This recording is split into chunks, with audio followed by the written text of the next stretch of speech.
What is going on, IF Warriors? So we have a new video here by Mishi, PhD. She has a PhD, so she must know what she's telling you, right? Well, there's a little thing with people that are in the industry and they almost pride themselves on their PhD. And when they get their PhD, many of the times they weren't talking about intermittent fasting. Intermittent fasting is very new if you in the spectrum, in the timeline of research and studies, especially if you went through the process of getting your PhD, which is not an easy process. So kudos to Mishi. It's not an easy process. You have to go through strenuous studies. I don't know specifically what her field is, but she definitely has to put out studies. They have to be peer reviewed and published on journals. And it's not a easy thing to do because there has to be novelty in your study. You have to come with a different spin to make it worthwhile to even tackle or be accepted as a study that you can tackle. And then even after that, you still got to put it out, and it has to be peer reviewed to see if it even passes the test to be viewed by the general public on a prestigious journal. Has to be peer reviewed by at least 3 different people. So kudos to her, but bias exists no matter what. So we're going to go ahead and click this video. I'm not going to play it all the way through. It's pretty long. It's about 11 minutes, but I'm going to give you a just summary of everything else that she said because I've already watched the video, but I do have the studies that she that she posted, and we're going to take a look at that, all right? A lot of gurus out there love to sing the praises of intermittent fasting for weight and for health. But is that actually based on science? Today I am sharing actual scientific studies on how intermittent fasting affects your weight, body composition, and health. Hey there, I'm Mish, and I am a full-time researcher with my PhD, and by day I conduct and publish studies of my own, and by night, I share the results of other people's studies here to help you reach your weight. I wonder what is her field, though. That's one thing that I don't know. I can't tell from here what her field, what her study field is. What does she, because you can get a PhD in anything. It doesn't necessarily have to be in nutrition or, body composition or, any of that stuff. It could be on other things, but I'm curious. Weight loss, fitness, health, and nutrition goals. Today I'm talking about intermittent fasting because a lot of you have asked me about it, and because it's pretty amazing how little actual science gets talked about in the conversation about intermittent fasting. So I agree with this 100%. A lot of people just talk about intermittent fasting, but they don't actually talk about the studies and the science that we have, which is a lot. We do have a lot of, contrary to popular belief, we do over like 20 or 30,000 new studies every year on intermittent fasting. As usual, I have to jump in there and get actual scientific studies to share on this debate about whether or not intermittent fasting is actually useful. And I'm also going to give some reasons why what you're going to hear from this video is probably going to be different from what you've been hearing from the rest of the internet. And for a brief background, when people say intermittent fasting, they typically refer to time-restricted eating, which is when you eat in a smaller time window during the day than most people do. So a lot of people will eat during 8-hour windows and then fast for 16-hour windows, or make that eating window even smaller, like 6 hours or even 4 hours. And there are so many people, including doctors, who say that intermittent fasting is like the magic cure for being overweight or for being unhealthy in terms of... It's not the magic cure the same way caloric restriction is not the magic cure, right? Intermittent fasting works because it provides a benefit or an assistance to being at a calorically restricted, so that you could then be at a net negative energy balance and burn fat, oxidate fat, and burn it so you're eventually losing weight via body fat reduction. But it also has other benefits in terms of partitioning body fat itself. So it isn't, I always find it funny when people say it's magic. They're saying that it's magic. This is a magic thing. The magic pill, magic. It's not magic. The same way your kidneys filter, what you drink, right? uh, like it's not magic, right? It's not magic that your body does things, right? It's not magic that when you are at caloric deficit, your body burns fat. But because it's intermittent fasting and it's the fun thing to try to poke fun at, people just say, hey, they're trying to say it's magical. Ha ha ha. The biology, the science is all magic. It's not magic, man. It's not. When water turns into steam, when you put it in a pot, that's science. It's not magic. So losing weight with intermittent fasting is not magic. It's just science. High blood pressure, diabetes, or all these different things. So naturally, I had to go all Mythbuster on this one and actually go straight to the highest quality scientific studies out there. And specifically, today's study is from a top medical journal from researchers at UCSF. And it is one of the largest, if not the largest, study on intermittent fasting. It has 116 participants. I don't know if she does her research as much as she thinks she does, because she's saying that this is one of the largest, if not the largest. If not the largest means that she's not aware that there are other studies that are much larger than the one that she is referencing, because she's basically searching for studies that match what she wants to talk about. If she already has a bias, and you guys know my channel, right? Yes, we are positive, right, towards intermittent fasting. But I've talked about studies that were negative towards intermittent fasting on my channel multiple times. Different studies that came out, like as they come out, right? I'm talking, new study, and it'll show that there's a negative element where you're not losing as much weight as just caloric restriction in this specific randomized controlled trial. And we'll talk about it, and we'll talk about it in a non-biased way, in the sense where it's good data to take in, right? It's just one study, but it's good data to take in, because we need to look at all of the data, not just individual studies that we like, right? Not just this says intermittent fasting works, so I'm gonna grab this. Anybody could go on Google and type, intermittent fasting study shows isn't good for you. And then you pick the studies that you want, because you can find whatever study you want to kind of push the bias that you already have against intermittent fasting. If you actually go in there with an open mind, you'll find a multitude of studies that talk about so many different things and show so many different results. And there's so many of them. So I'm already reserved to believe that she has done a substantial amount of research, considering that she thinks that 116 participants is, if not the largest intermittent fasting study that is randomized controlled trial with just caloric restriction. She is incorrect. She is incorrect. And they did a 12-week randomized controlled trial of a 16-8 intermittent fasting protocol, which I'll explain more in a moment, versus a control group. Participants were randomly assigned to the intermittent fasting group versus the control group, and in the intermittent fasting group, they were told to have their usual diet and usual exercise, usual everything, except ad libitum. They were told to eat ad libitum, which means eat any kind of macronutrient composition, or any kind of macronutrient food that you like. The actual term is escaping me. Do or don't do exercise. Do whatever you want. Eat whatever you want. Just do intermittent fasting and then eat whatever you want.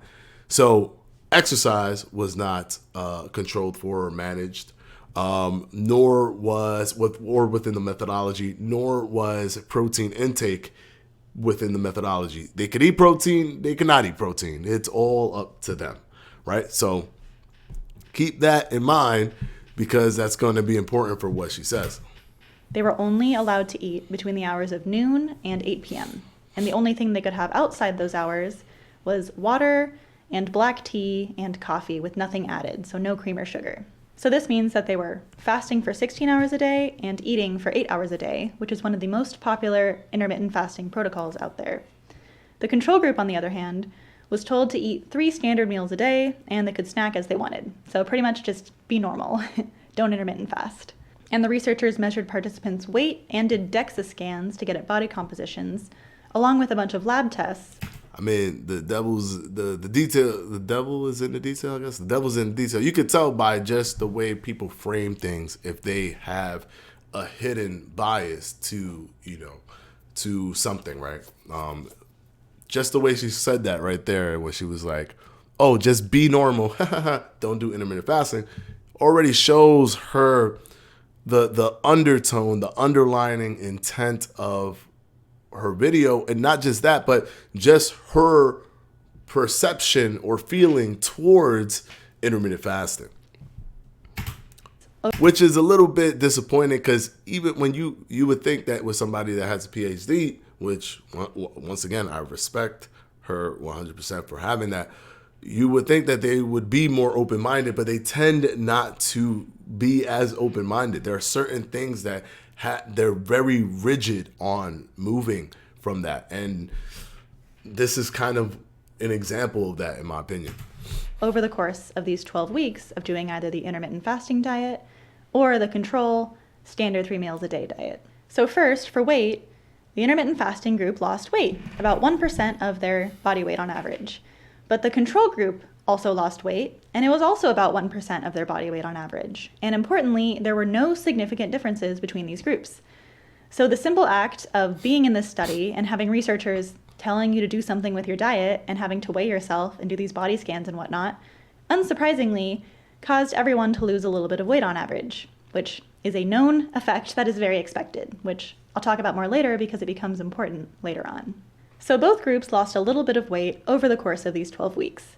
But the intermittent fasting group did lose more in one way, and that was in terms of lean mass, aka muscle mass in this study. Specifically, the intermittent fasting group lost 1.5 pounds of muscle from their arms and legs, and another pound of muscle from their torso. So overall, people in the intermittent fasting group, just from eating between the hours of noon and 8 and changing nothing else about their diet or exercise or anything, lost 2.5 pounds of muscle over the course of less than 3 months.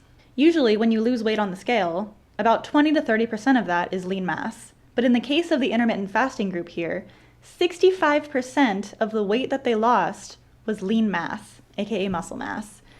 Now, keep in mind that, yes, it is very possible to lose muscle with intermittent fasting. And the reason that this is possible, which it is also possible to do it with caloric restriction, but there are elements with, or just caloric restriction. When I say that, people think that I'm talking about caloric restriction and intermittent fasting not having caloric restriction involved, but it does. What I'm trying to say is that if there are pillars, right, to protein synthesis, which is what protects or even what retains or helps build muscle, one of the pillars is meal frequency. So eating more throughout the day, more time frames of eating. That helps increase protein synthesis, as well as exercise, as well as it being in a caloric surplus, so eating more than what your body requires in terms of energy, so that can fuel the building of your amino acids, which is the building blocks to build protein, which then assists you in hypertrophy, which is building muscle.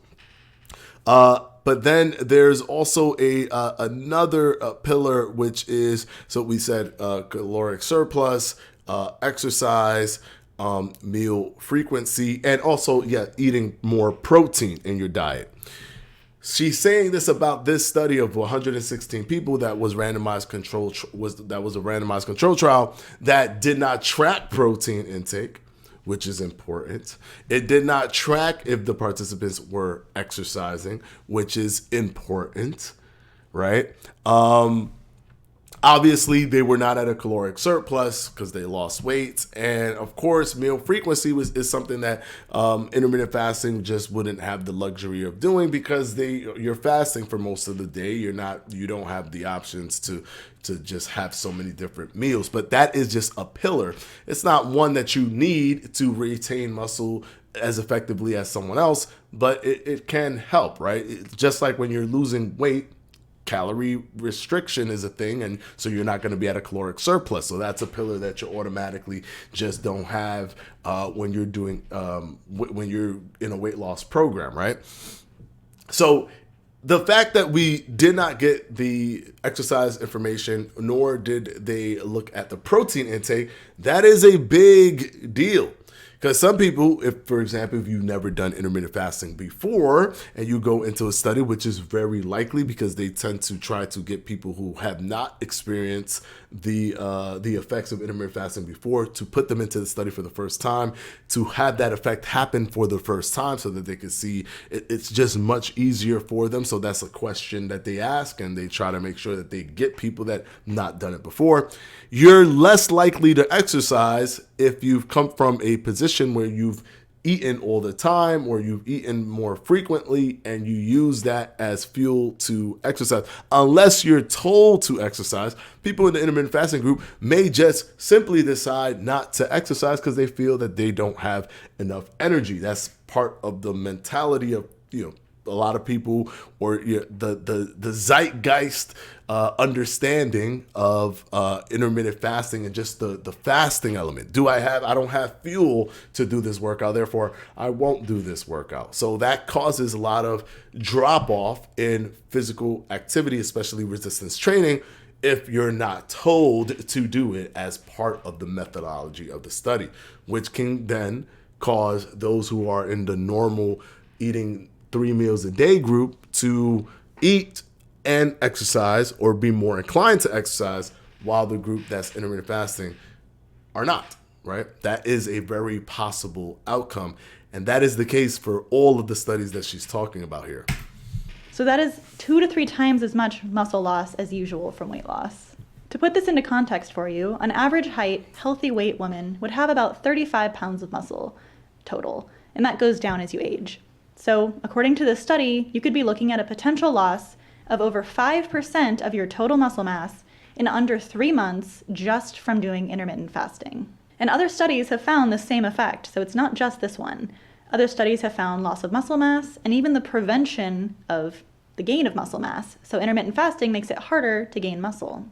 And another piece of support that people were actively burning muscle when they were doing intermittent fasting is the fact that people in the intermittent fasting group had higher levels of LDH, or lactate dehydrogenase, which is a marker of muscle tissue injury. And in terms of other labs, there were no differences from intermittent fasting in terms of diabetes markers like fasting glucose, insulin resistance, and A1C, or any blood lipids. Okay, so we're going to stop it here. She's going to get into a talk where she's saying, why do people say it works? Well, it doesn't really mean that it works when they say that, because there's other variables, which is true. When somebody says something works, we don't know what the full variable, like all of the things that they've done to what did they do to create a intervention for themselves to lose weight. It might not just be intermittent fasting. That might just be one thing of the multiple things that you've done, which I agree, right? But if we look at her study that she was talking about, we have it pulled up right here. This is the first one, the one with, I believe, 116 participants in this one, where she states that this is the highest that she's seen, I believe, if not the most amount of participants. I believe I saw it here somewhere. Let me see if I could find it. We're basically doing this live. Here we go. 116 adults with overweight or obesity. Now, they saw that there was no significant difference between the groups, and they saw that there was more muscle loss within the TRE group, which is the time restricted eating group, when it came to muscle tissue, right? But of course, it did not. They didn't. For the participants were instructed to eat 3 structured meals per day. TRE group was instructed to eat ad libitum, which means whatever they want. We don't know if it's protein. We don't know if it's not. And completely abstain from caloric intake from the following times, 8 p.m. to 12 p.m. the following day. So basically, this is the intervention, right? There's nothing in this involving what their physical activity was, their workout or anything. This is the other study that she mentions, overweight, objective, restricting eating window, method, participants, 17 women and 3 men. So this is a much smaller sample size. they also were not told what to do in terms of physical activity. They were simply just told to do intermittent fasting or not do intermittent fasting, and that was it. And then we're going to take data from that, and they saw that lean mass and visceral fat, physical activity, metabolic measures remain unchanged. In this study, it looks like, okay, they didn't tell them to do anything in terms of an intervention with physical activity, but they also they said physical activity and metabolic measures remain unchanged, which means that they looked at what they were doing, but they didn't give them any specific things to do, right? So let me see here, visceral fat reduction. If we look at the TRE, non-TRE versus TRE, fat mass, lean mass, eating TRE group reduced the number of eating occasions and reduced weight, fat mass, lean mass. Okay, so it doesn't look like they are comparing it in this result with the non-TRE group here. It doesn't look like they're doing a comparison here. Anyways, if we go to this one here, this is also the same thing. Integrated race measure using water, muscle sampling.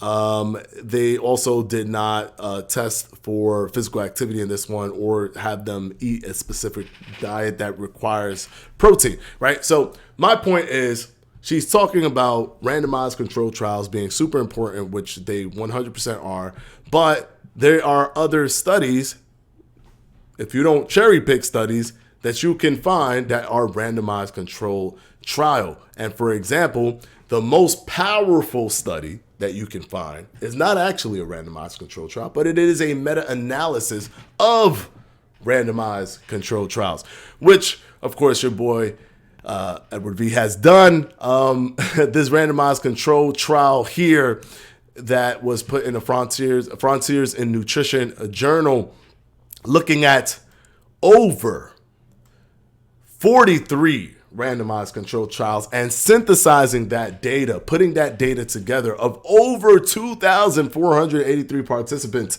And I get it. Yes, this is not the most of individuals. This is all different studies being put together and then having over 2,483 participants. But when looking at the information here, yes, IF outcomes did not differ from CR except for reduced waist circumference. That's what WC stands for here, waist circumference. If I find waist circumference, WC. Now, intermittent fasting was more beneficial in reducing body weight, waist circumference, and fat mass. FM means fat mass, without affecting lean mass compared to the non-intervention diet. Now, this is a meta-analysis, guys.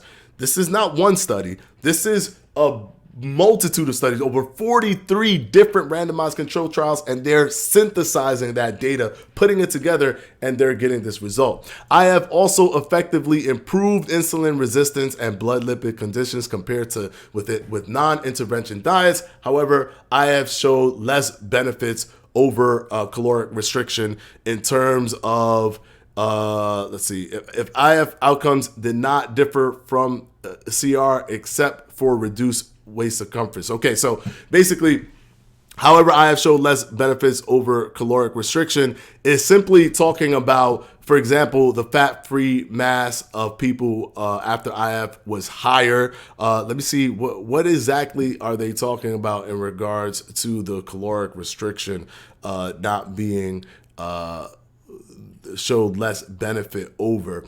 Are they talking about the maybe following the diet? Because you're looking at the numbers here and you could see that IF and non-intervention diet showed a participant had lower weight, 1.10.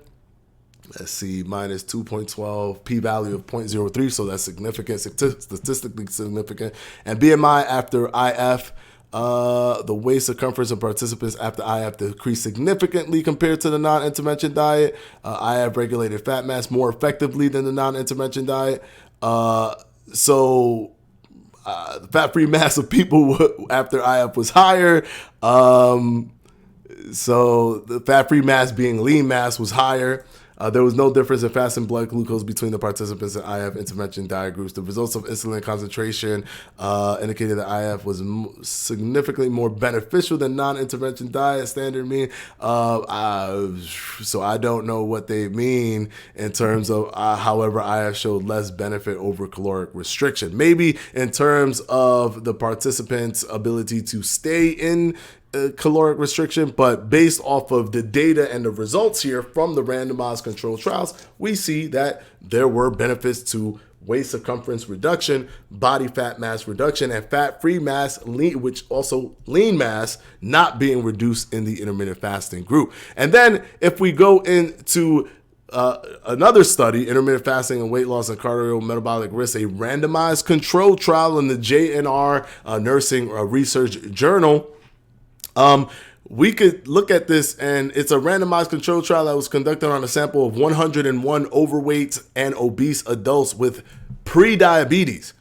And the results were the reduction in body weight, body mass index, waist circumference in the ADF and 16A TRF groups were more significant than those in the control group across the study period, with a value less than 0.05, making it statistically significant. Moreover, significant reductions on blood glucose triglycerides were observed in the two intervention groups as well. Furthermore, the reduction in body weight and body mass index in the ADF group were more significant than those in the 16.8 TRF group by a very significant p-value of 0.001. However, the difference in changes in blood glucose, waist circumference, and low-density lipoprotein cholesterol between the two intervention groups were not significant. All right, so even here, with caloric restriction, it is less, and it's 101, so it's very close to her 116. And if we look at this study here that was posted in the New England Journal of Medicine, a very prestigious journal, is caloric restriction with or without time-restricted eating in weight loss.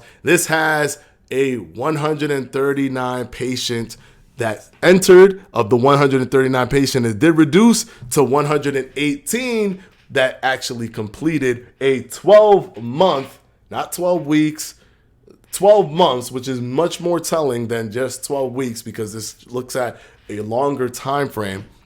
And they show that there were no differences in fat loss, fat mass, and all of that stuff. However, it was slightly more fat that was being lost with the time-restricted feeding group versus the daily caloric restriction group. So, for example, if we go here, let's see where, actually, this is not the one. Sorry about that, guys.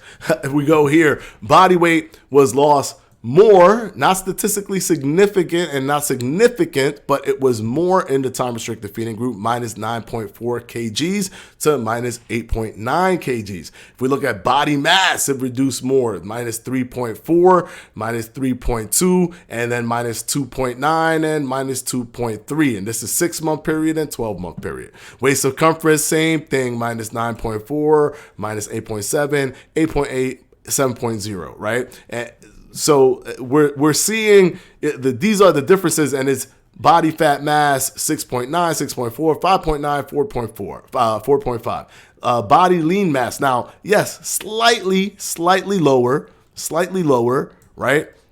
You can see it there. The differences is much less pronounced than all of the other ones here, but it's lean mass over the course of 12 months being just 0.2. And not this super high 75% that she mentioned in her video. And not only that, we still don't really know what the physical activity was. So once again, intermittent fasting just pushes people more into the, I don't know if I have enough energy to go ahead and do this. So they may just not work out. Body fat percentage, 4.7. And 4.3, 4.4, 3.0. So overall abdominal visceral fat, much less here, 32, 31, 26, 21. So it's much more in the intermittent fasting group. Area subcutaneous fat, 70, 49, 53. So it's much more in the intermittent fasting group as we see here. And this is a study of 118 people, which is way more, well, not way more, but it's more than 116. So it's a larger randomized controlled trial.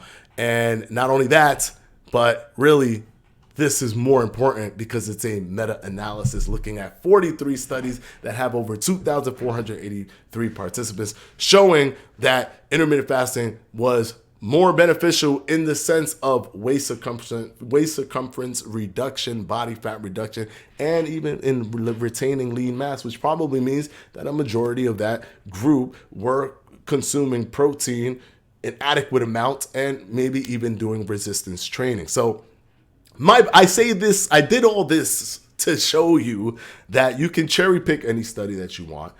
Her study of 116 is not the largest. There are more studies even than the one that I've selected here that have more than 118 or 116. The meta-analysis is a much more powerful study designed than a randomized control trial on its own, but a meta-analysis of randomized control trials is much, much, much more powerful because it's a lot more data. You don't want to look at one study here, one study there, one study here, one study there. You want to look at as many studies as possible. The more studies you are looking at that can give you an idea of what's going on, the better.